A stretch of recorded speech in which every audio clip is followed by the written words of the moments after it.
Hello guys, क्या हालचाल। मौज बाहर होनी भी चाहिए। चलिए एक बार फिर से स्वागत है बेटा आपका। आज हम लोग स्टार्ट कर रहे हैं lecture number 2 fundamental of partnership class 12। Start करें बेटा। चलिए आज का जो हमारा टॉपिक है मेरे बच्चों, टॉपिक का नाम है पी&एल एप्रोप्रिएशन अकाउंट। कि पी&एल एप्रोप्रिएशन अकाउंट क्या होता है। सर 11th क्लास में हमने पढ़ा था प्रॉफिट एंड लॉस अकाउंट, ठीक है। अब 12th क्लास में पढ़ना है पी&एल एप्रोप्रिएशन अकाउंट। होता क्या है सर, क्या करना है इसमें, आइए बेटा देखते हैं हम लोग। अब मेरी बात बहुत ध्यान सुनो। मैं बोल रहा हूं कि 11th क्लास में एक अकाउंट आपने पढ़ा जिसका नाम था P&L account. Sir P&L account से हम लोग क्या फाइंड करते थे, याद है कुछ आपको? सर इससे हम फाइंड करते थे कि हमारा बिजनेस प्रॉफिट में या लॉस में। बिल्कुल करेक्ट है। और ये प्रॉफिट एंड लॉस जो भी होगा ये फाइनली किसको मिलने वाला है? सर जो बिजनेस का ओनर है। और वहां पर बिजनेस के ओनर कितने होते थे? एक। सर तो खास बात ही खत्म हो गई।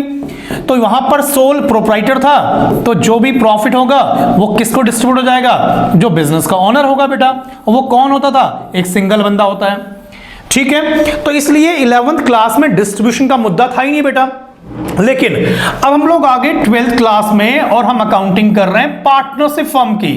तो हमें यहां पे एक टॉपिक पढ़ना है जिसका नाम है पी&एल एप्रोप्रिएशन अकाउंट, ठीक है सर। सर अब अकाउंटिंग कैसे बनाएंगे? मान लीजिए सूरज भैया, मैं और हम बंटी भैया, अनुराग भैया, 4 पार्टनर हैं और हम कोई ट्रेडिंग का बिजनेस कर रहे हैं, कुछ भी बिजनेस कर रहे हैं हम लोग, ठीक है। तो सर पहले क्या बनाने वाले हम? पहले बनाएंगे वही ट्रेडिंग अकाउंट यार। अरे सर 11th क्लास वाला, बिल्कुल। फिर बनाएंगे प्रॉफिट एंड लॉस अकाउंट, बिल्कुल ठीक है सर। तो यहां तक तो हमने पहले भी काम किया था, लेकिन अब हमारा बिजनेस कैसा है? पार्टनरशिप में। तो भाई यहां जो भी प्रॉफिट आया होगा उस प्रॉफिट का बंटवारा करना पड़ेगा ना, किसके बीच में? पार्टनर्स के बीच में। तो उसके डिस्ट्रीब्यूशन के लिए ही अगला अकाउंट हम कौन सा बनाने वाले हैं? Profit and loss appropriation account. तो सर एक बात बताओ, 11th क्लास में आपने ये वाला अकाउंट हमें क्यों नहीं पढ़ाया? बेटा क्योंकि उस टाइम आप छोटे छोटे बच्चे थे और मुझे भी ढंग से आता नहीं था, नालायक कहीं के, ये थोड़ी बात थी। 11th क्लास में पी&एल एप्रोप्रिएशन बन ही नहीं सकता था, क्योंकि सारा प्रॉफिट किसको मिलेगा? एक ही बंदे को मिलेगा, क्योंकि वहां पे सोल प्रोप्राइटर था। और यहां पर जो बिजनेस है वो किसका है? पार्टनरशिप का है। तो कहीं ना कहीं प्रॉफिट का डिस्ट्रीब्यूशन एक मुद्दा है, ठीक है। तो पहले मेरी कहानी समझ आई। ट्रेडिंग अकाउंट तो बनेगा, पी&एल भी बनेगा, लेकिन एक एक्स्ट्रा अकाउंट बनेगा पी&एल एप्रोप्रिएशन अकाउंट। क्या सर 12th क्लास में ये अकाउंट आपने बनाने हैं? नहीं, हमें रेडीमेड प्रॉफिट निकाल के देगा और कहेगा आपका काम क्या है? केवल डिस्ट्रीब्यूशन करके दिखाना है कि ये प्रॉफिट कैसे डिस्ट्रीब्यूट करना है जी, ठीक है बच्चे। बिल्कुल सर, यहां तक बात समझ आ गई। आगे बताओ क्या करना है। चलो फिर आगे। तो हम लोग बात कर रहे हैं कि पहले बात कर रहे हैं profit and loss appropriation account होता क्या है सर? ये profit and loss appropriation account होता क्या है? तो पहले हम लोग बात करते हैं इसके मतलब की, ठीक है। पी&एल एप्रोप्रिएशन, सर बच्चों एप्रोप्रिएशन का मतलब होता है डिस्ट्रीब्यूशन ऑफ प्रॉफिट। क्या मतलब होता है? Distribution of profit. Appropriation word का नाम क्या है? Distribution of profit. तो सर इस अकाउंट में हम क्या सीखने वाले हैं कि प्रॉफिट का बंटवारा कैसे करना है, डिस्ट्रीब्यूशन ऑफ प्रॉफिट कैसे करना है, ठीक है सर। सर इसका नेचर क्या होता है? बेटा नॉमिनल नेचर का होता है। तो नॉमिनल नेचर का मतलब क्या हुआ सर? हमें 11th क्लास भूल गए। डेबिट साइड में हम सारे क्या लिखेंगे? एक्सपेंस लिखेंगे सर, है ना। और क्रेडिट साइड में हम सारी क्या लिखेंगे? इनकम, ठीक है सर। तो हमने 2 बातें पढ़ ली बच्चों कि एप्रोप्रिएशन वर्ड का मतलब होता है डिस्ट्रीब्यूशन ऑफ प्रॉफिट और इसका नेचर क्या होता है? नॉमिनल नेचर का होता है। तो डेबिट साइड में सारे खर्चे, लेकिन खर्चे ना बोल के यहां पे एप्रोप्रिएशन बोलेंगे, ठीक है। और क्रेडिट साइड में क्या होगी? इनकम। सर ये अकाउंट कौन बनाता है, किसके बिहाफ पे बनता है? ये बनता हमेशा फर्म के बिहाफ पे। किसके अकॉर्डिंग बनता है? फर्म के बिहाफ पे। हम जितनी भी अकाउंटिंग करते हैं वो या तो फर्म के बिहाफ पे बनता है या बिजनेस के अकॉर्डिंग बनता है, ठीक है जी। चलो अगला पॉइंट सर, और बताओ क्या फीचर्स हैं इसके? बेटा ये बेसिकली ना एक्सटेंशन होता है, ये एक्सटेंशन ऑफ किसका?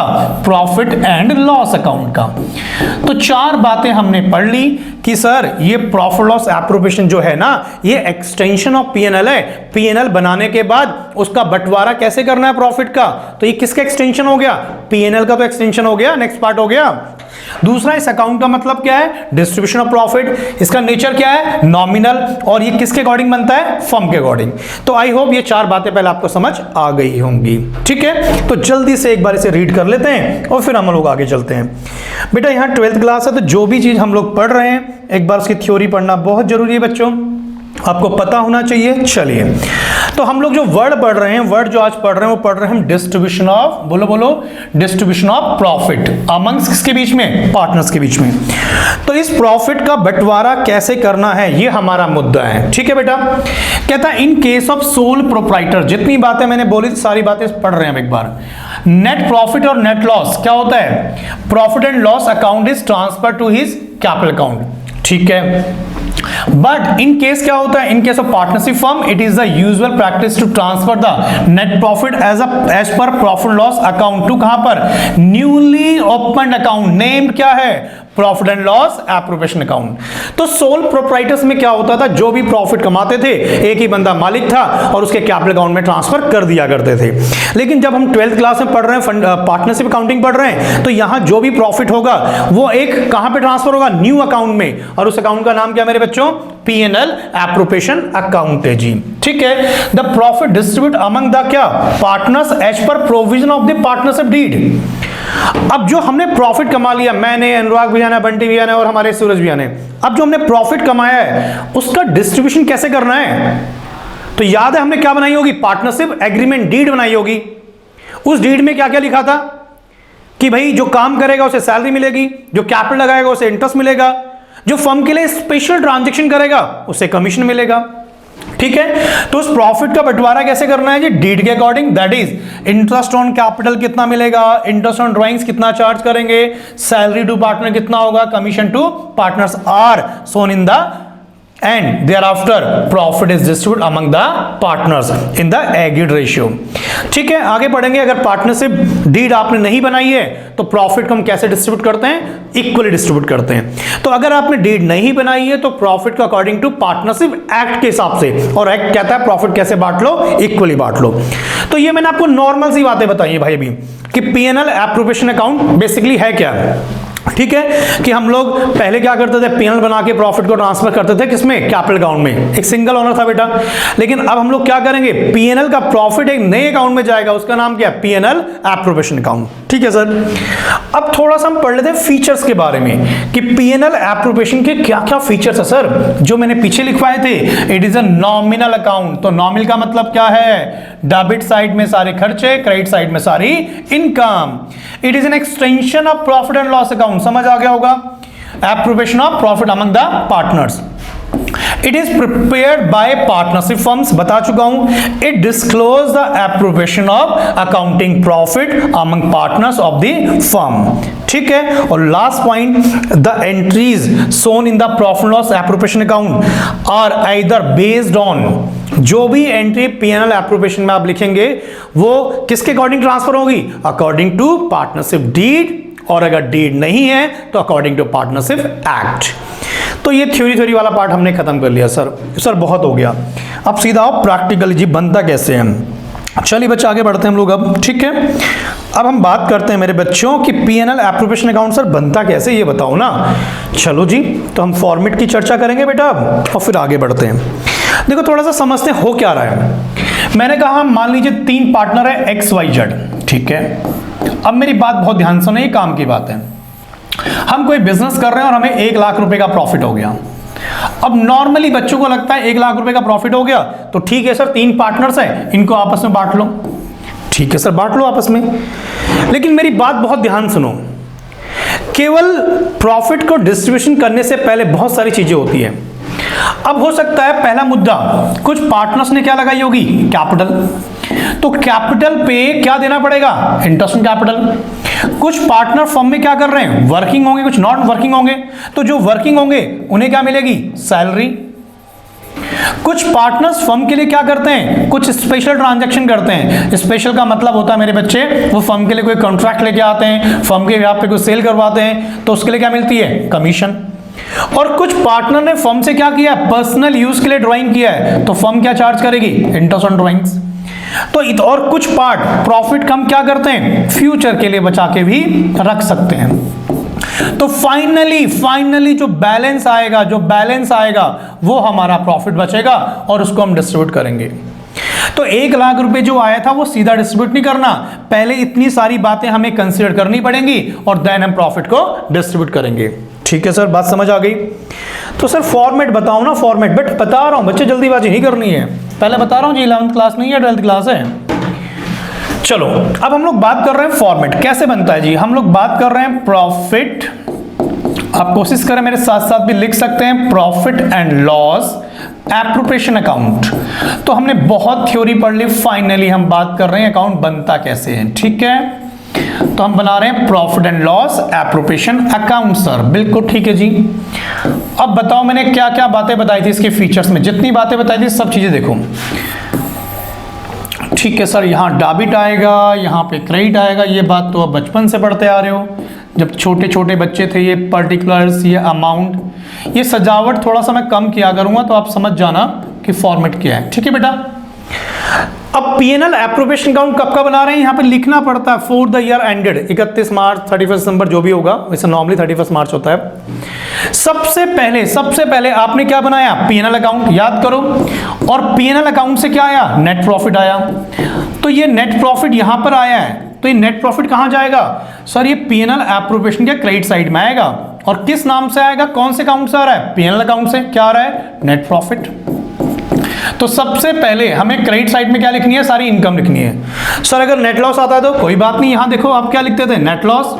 तो अगर लॉस हुआ तो एप्रोप्रिएशन में कहां आएगा, डेबिट साइड में आएगा सर, किस नाम से, टू पीएनएल अकाउंट ब्रैकेट में नेट लॉस।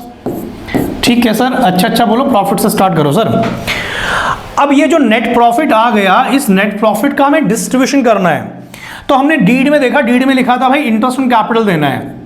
तो इंटरेस्ट ऑन कैपिटल फर्म के लिए खर्चा है या इनकम है, सर इंटरेस्ट ऑन कैपिटल तो फर्म के लिए एक तरह से खर्चा ही है, इसे खर्चा ना बोल के एप्रोप्रिएशन बोलेंगे। ठीक है अभी, तो इंटरेस्ट ऑन कैपिटल, जितना भी कैपिटल लगाया होगा एक्स ने उसको इंटरेस्ट दे देंगे जी, और जितना वाई ने लगाया होगा। ठीक है सर एक बार पहले फॉर्मेट लिख रहे हैं फिर चर्चा करेंगे। टू सैलरी, कुछ पार्टनर वर्किंग भी हो सकते हैं तो फर्म में काम भी कर रहे हैं, तो उसके बदले क्या मिलेगी, सैलरी। फिर मैंने बताया कुछ कमीशन भी हो सकती है, कुछ पार्टनर से फर्म के लिए कोई ट्रांजैक्शन करी है, स्पेशल ट्रांजैक्शन, उसके लिए कमीशन भी मिल सकता है। ठीक है सर एक पॉइंट आपने बताया था रिजर्व। रिजर्व का मतलब होता है जब प्रॉफिट का कुछ पार्ट हम फ्यूचर के लिए बचा के रख लेते हैं। ठीक है सर, और सर एक पॉइंट होता है इंटरेस्ट ऑन ड्राइंग्स। हाँ जी, इंटरेस्ट ऑन ड्राइंग्स। ठीक है सर, एक्स एंड वाई। तो पहले मैंने फॉर्मेट पूरा लिख दिया, फिर मैं चर्चा करता हूं ये हम लोग कर क्या रहे हैं जी। आई होप आपको बात समझ आ गई होगी, फिर भी एक बार समझेंगे। तो फाइनली जो बचेगा उसे कहेंगे टू प्रॉफिट, और ट्रांसफर टू किसमें मेरे बच्चे, थोड़ा जगह कम पड़ गई यहाँ पे, एक्स और वाई। आई होप यहाँ तक विजिबल होगा आपके लिए। ये बैलेंसिंग फिगर क्या है बेटा, ये बैलेंसिंग फिगर है मेरे बच्चे। सर लॉजिक बताओ, नहीं तो फॉर्मेट हो गया। हाँ बेटा ये फॉर्मेट हो गया, अब समझ रहे हैं। हमने फीचर्स में पहले क्या पढ़ा था, क्रेडिट साइड में सारी क्या आएंगे बेटा, इनकम, और डेबिट साइड में सारे क्या आएंगे, खर्चे, एप्रोप्रिएशन। तो जिस भी पार्टनर ने फर्म में क्या लगाया, कैपिटल लगाया, तो फर्म क्या देगी उसे, इंटरेस्ट ऑन कैपिटल देगी। तो कहीं ना कहीं प्रॉफिट का डिस्ट्रीब्यूशन तो हो रहा है। कुछ पार्टनर ने फर्म में काम किया, उसके लिए क्या मिल रही है, सैलरी। तो सैलरी किसे मिलेगी, जो भी वर्किंग पार्टनर होगा बेटा। ठीक है, कुछ पार्टनर्स को क्या मिल रहा है, कमीशन। अगर फर्म में स्पेशल ट्रांजैक्शन कर रहे हैं, फर्म के लिए कोई बिजनेस लेके आ रहे हैं, कोई सेल कर रहे हैं, उस पर कमीशन मिलेगी। और फाइनली जो प्रॉफिट का कुछ पार्ट हम फ्यूचर के लिए बचा के रख लेते हैं उसे क्या कहते हैं, रिजर्व। तो ये सब कहां पे आ रहे हैं, डेबिट साइड में आ रहे हैं। एक वर्ड होता है सर इंटरेस्ट ऑन ड्राइंग्स, पता होगा आपको। जब फर्म से आप पर्सनल यूज के लिए पैसा निकालोगे तो फर्म क्या लेगी आपसे, इंटरेस्ट लेगी, और वो इंटरेस्ट फर्म के लिए क्या है, इनकम है। तो इनकम हमारी क्रेडिट साइड में आएगी और खर्चे हमारे कहां पर आएंगे, डेबिट साइड में। ठीक है, तो फाइनली इसका टोटल करेंगे। इस टोटल में से क्या करना है आप लोगों ने, ये सारे एप्रोप्रिएशन माइनस करने हैं, और जो बचेगा वो प्रॉफिट आएगा, और वो प्रॉफिट हमें ट्रांसफर करना है एक्स और वाई में। आई होप मेरी बात यहां तक क्लियर होगी। तो सर क्रेडिट साइड में पहले क्या आएगा, नेट प्रॉफिट, फिर आएगा इंटरेस्ट ऑन ड्राइंग्स, और डेबिट साइड में हमें सारे एप्रोप्रिएशन देखने हैं। आई होप यहां तक कोई दिक्कत नहीं होगी। ठीक है सर, एक छोटा सा क्वेश्चन करा दो ना। आ जाओ बेटा, एक छोटा सा क्वेश्चन कर लेते हैं हम लोग, फटाफट से आ जाओ। ऐसी क्या बात हो गई, आ जाओ। तो एक छोटा सा क्वेश्चन पहले लिख लेते हैं। यहाँ पे हमारे पास एक फर्म है जिसमें दो पार्टनर है एक्स वाई, फटाफट से लिखेंगे। कैपिटल की बताओ सर, कैपिटल कितनी लगाई इन लोगों ने, बेटा इसकी कैपिटल थी 5 लाख रुपए, इसकी कैपिटल थी 10 लाख रुपए, करेक्ट। इंटरेस्ट ऑन कैपिटल का रेट कितना था सर, बेटा इंटरेस्ट ऑन कैपिटल का रेट था मेरे बच्चे 10% पर एनम, ठीक है। कमीशन बताओ सर, कमीशन जो पहले की थी वो थी 5,000 रुपये पर मंथ, और जो दूसरे की थी वो थी 65,000 पर एनम, करेक्ट। आगे चलो सर, सैलरी, सैलरी पहले पार्टनर की 10,000 रुपये पर मंथ और दूसरे की 1,50,000 पर एनम, ठीक है। ड्राइंग्स बताओ सर, ड्राइंग्स है जी हमारे पास, इनकी है 50,000 रुपये और इनकी है 1,00,000 रुपये। और sir interest on drawings readymade आपको दे रखा है, इसकी है 5,000 रुपये और इसकी है 10,000 रुपये। और कंपनी का नेट प्रॉफिट कितना है, नेट प्रॉफिट है 10 लाख रुपए, कितना है बेटा 10 लाख रुपए, ठीक है। और क्वेश्चन में कहा है प्रिपेयर करो भाई, क्या प्रिपेयर करना है जी, P&L एप्रोप्रिएशन अकाउंट। तो हम लोग क्या बनाएंगे, P&L appropriation account. I hope question clear होगा बेटा आपको। चलो जी, तो सर बनाओ P&L appropriation account, P&L appropriation account, ठीक है। बस अभी आपको फॉर्मेट याद रखना है बेटा कि कौन सी ट्रांजैक्शन कहां पर आएगी जी। सर वो तो हमें याद है। सबसे पहले बताओ हमें क्या चाहिए, सर सबसे पहले हमें चाहिए नेट प्रॉफिट। तो ढूंढो नेट प्रॉफिट कितना आपके पास, ठीक है, ठीक है सर। तो पहले लिखना है नेट प्रॉफिट, तो बाय कौन से अकाउंट से आएगा, प्रॉफिट एंड लॉस अकाउंट से। नेट प्रॉफिट बताओ कितना है मेरे बच्चों, सर नेट प्रॉफिट है 10 लाख रुपए। चलो जी 10 लाख रुपए का नेट प्रॉफिट। क्या क्वेश्चन में कोई इंटरेस्ट ऑन ड्राइंग्स है, हाँ सर इंटरेस्ट ऑन ड्राइंग्स तो रेडीमेड दे रखी है, कितनी, इसका इंटरेस्ट है 5,000 रुपए, इसका इंटरेस्ट है 10,000 रुपए। सर क्रेडिट साइड में क्यों लिख रहे हो, क्योंकि कहीं ना कहीं फर्म के लिए इनकम है बेटा, ठीक है सर। डेबिट साइड में सारे खर्चे बताओ, बताओ आप लोग बताओ। इंटरेस्ट ऑन कैपिटल, तो interest on capital sir x और वाई का, एक्स की बोलो कितनी कैपिटल है बेटा 5 लाख रुपए, तो 5 लाख रुपए की कैपिटल पे 10% का ब्याज। छोटे छोटे बच्चे होते हैं ना, उनको भी पता है नालायकों, 10 लाख रुपए के ऊपर कितना 10%, 10% है ना बेटा 10 लाख पे, तो इसे 100K कर दिया मैंने, है ना, बात समझ आई आपको। तो टोटल कितना इंटरेस्ट आ गया 1.5 लाख रुपए, ठीक है। चलो सर सैलरी बताओ। अच्छा इसमें जो खर्चे आते हैं पूरे साल के आते हैं, तो कोई चीज अगर पर मंथ में है तो उसको पर एनम में कर लेंगे। तो सैलरी 10,000 रुपए पर मंथ है, तो सर 10,000 इंटू 12 कितना होता है 1,20,000 रुपए। बात समझ आई। हमें जो P&L एप्रोप्रिएशन बनाना पूरे 1 साल का बनाना है, तो 10,000 पर मंथ इंटू 12। अगले वाली की सैलरी सर 1.5 लाख रुपए पर एनम है, पर एनम का मतलब क्या हुआ पूरे साल की, तो ठीक है सर। तो कितनी सैलरी होगी टोटल 270। चलो सर कमीशन बताओ आगे। तो कमीशन की हम बात करें एक्स और वाई की, बताओ कितनी कमीशन है। सर कमीशन ऑफ एक्स लिखिए 5,000 पर मंथ और उसके लिखिए 65,000 पर एनम। तो 5 इंटू 12 सर कितना होता है 60,000 रुपए, और ये कितना आएगा सर 65,000। तो टोटल करो कितना आ गया मेरे बच्चों 1,25,000 रुपए, ठीक है। क्या सर रिजर्व है क्वेश्चन में, रिजर्व क्वेश्चन में नहीं है बेटा, तो खत्म। तो 10 लाख और 15,000 तो कितना हो गया 10,15,000 रुपए, ठीक है सर 10,15,000 रुपए। इसमें से सारे खर्चे माइनस करो, एप्रोप्रिएशन माइनस करो, जो बचेगा उसे क्या बोलेंगे टू प्रॉफिट ट्रांसफर टू, किस में एक्स और वाई में। तो सर खर्चे कितने बताओ 150, 270, 125। तो ये मैं वर्किंग बना रहा हूं छोटा सा, ठीक है। 10,15,000 रुपए क्रेडिट साइड का सम है और माइनस कर लो डेबिट साइड के, तो 2 और 1 3 है ना, तो 4,20,000, 5,20,000, आई थिंक 5,20,000 और 5,45,000 माइनस करना बेटा, तो जो भी आएगा वो प्रॉफिट आ जाएगा और उस प्रॉफिट को हम एक्स और वाई में डिस्ट्रीब्यूट कर देंगे। अब क्वेश्चन में सर रेशियो तो लिखी नहीं है, तो मैंने कहा जब रेशियो नहीं लिखते तो पार्टनरशिप एक्ट देखते हैं, और एक्ट कहता है अगर पार्टनरशिप डीड नहीं बनाई है, कुछ लिखा नहीं है, तो इक्वली बांटेंगे, ठीक है। तो ये जो भी बैलेंसिंग फिगर आएगा ये हमारा प्रॉफिट होगा और हम इसको इसमें डिस्ट्रीब्यूट कर देंगे। तो मेरा टारगेट केवल एक छोटा सा पार्ट था आज कि P&L एप्रोप्रिएशन अकाउंट बनता कैसा है, कि डेबिट साइड में सारे खर्चे, क्रेडिट साइड में सारी इनकम, ठीक है। और एक छोटा सा हमने एग्जांपल भी देख लिया। आई होप यहां तक क्लियर होगा बेटा। प्लीज कमेंट्स करके जरूर बताएं कि वीडियो आपको कैसे लगी, और वीडियो को लाइक करना और कमेंट्स करना और चैनल को सब्सक्राइब करना ना भूलें, ठीक है बेटा। Thank you very much, bye bye, take care, मिलते हैं नेक्स्ट क्लास में।